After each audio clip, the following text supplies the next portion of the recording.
Hello student, देखो आज हम फिर एक और नए टॉपिक के साथ में उपस्थित हैं। तो आज हम डिस्कस करने वाले हैं कूलॉम के नियम द्वारा गाउस के नियम की उत्पत्ति कैसे करते हैं। तो देखो समझना, सबसे पहले हमने मान लिया कि ये Q आवेश है और ये किसी एक बंद पृष्ठ के अंदर रखा हुआ है। हमें मान लेना है कि यहाँ से R डिस्टेंस पर एक अल्पांश क्षेत्रफल है ds, जिसकी डायरेक्शन हमने यहाँ दिखाई है। ठीक है, यह है अपना विद्युत क्षेत्र की दिशा E वेक्टर और ds वेक्टर के बीच का एंगल हमने कितना मान लिया, थीटा मान लिया है। यहाँ से हम देख रहे हैं कि जो ds अल्पांश है उसके द्वारा O बिंदु पर जो बनाया गया घन कोण कितना है, d ओम है। कितना है, d ओम है। ठीक है ना। तो हमें एक जानकारी होनी चाहिए, वह यह है कि किसी भी बंद पृष्ठ के द्वारा अंदर स्थित बिंदु पर घन कोण का मान कितना होता है, 4 पाई होता है। यह बहुत इंपॉर्टेंट है, जिसका यूज हम इसमें करने वाले हैं। तो सबसे पहले यहां इस पॉइंट P पर हम इलेक्ट्रिक फील्ड लिख लेते हैं। तो देखो स्टार्ट करते हैं। बिंदु P पर विद्युत क्षेत्र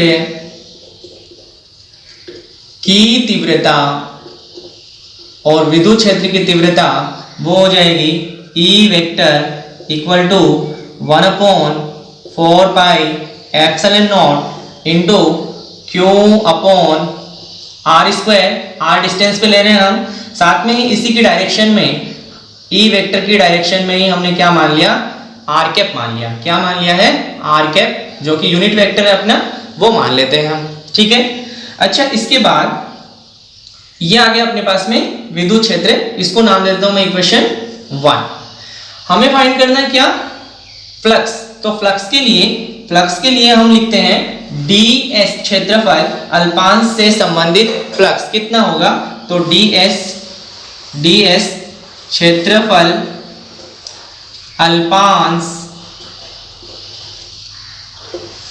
से संबंधित विद्युत फ्लक्स, और वो हो गया अपने पास कितना, d phi equal to E vector dot ds vector. ठीक है। हम बात करते हैं संपूर्ण फ्लक्स की। तो संपूर्ण फ्लक्स के लिए हमें इंटीग्रल करना पड़ेगा। तो संपूर्ण पृष्ठ के लिए, संपूर्ण पृष्ठ के लिए समाकलन करते हैं। तो वो हो गया phi equal to integral of, close integral है d फाई। ठीक है, और ये बन गया integral E vector dot ds vector. ठीक है। अच्छा, E वेक्टर की जो वैल्यू है वो हम इक्वेशन 1 से यहां पुट कर लेते हैं। तो अपने पास में बन गया phi equal to integral s, E vector की वैल्यू है 1/4 pi epsilon naught Q upon R square into R cap dot ds vector. ठीक है, ये इन दोनों के बीच में हमने क्या लगाया, R cap dot ds vector.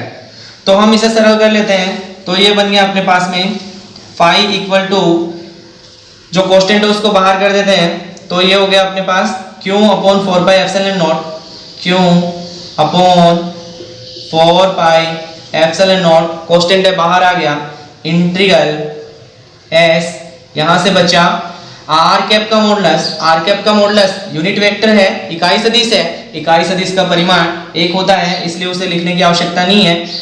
ds into इन दोनों के बीच का एंगल कितना माना हमने, थीटा है। तो वो हो गया क्या, cos theta upon R square. यहां जो आप ये देख रहे हो ds cos theta upon R square integral, तो ये सारा का सारा जो टर्म है ये क्या है अपने पास में, d ओम है। चलो मैं लिखता हूं, इसे हम बोलते हैं घन कोण। इसे हम क्या बोलते हैं, घन कोण। ठीक है। अच्छा, तो ds क्षेत्रफल अल्पांश द्वारा बना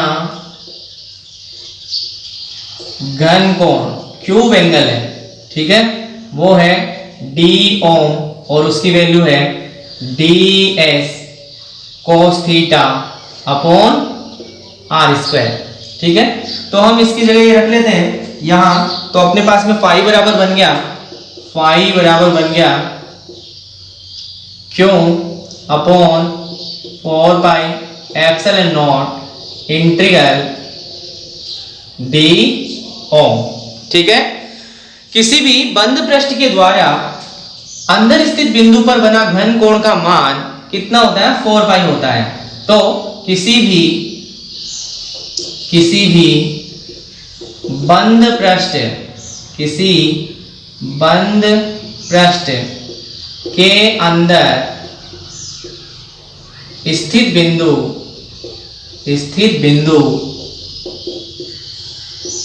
पर घन कोण, ठीक है, वो हो गया इंटीग्रल ऑफ एस डी ओम, यानी कि ओम हो जाएगा और वो हो गया कितना? 4 पाई।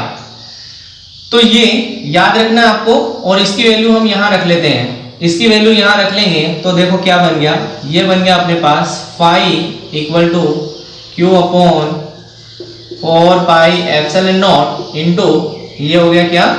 4 पाई, और यहाँ 4 पाई से 4 पाई कैंसिल हो रहा है, तो फाई बराबर बन गया अपने पास में क्यू अपॉन एप्सिलॉन नॉट, ठीक है। यही क्या है? गाउस का नियम। यह क्या है? गाउस का नियम है। गाउस के नियम का गणितीय रूप है, और इसके अकॉर्डिंग आपको मालूम है कि किसी बंद पृष्ठ में परिबद्ध आवेश तथा 1/एप्सिलॉन नॉट का जो गुणनफल होता है उस बंद पृष्ठ से संबंधित निर्गत फ्लक्स के बराबर होता है, ठीक है। Okay, thank you.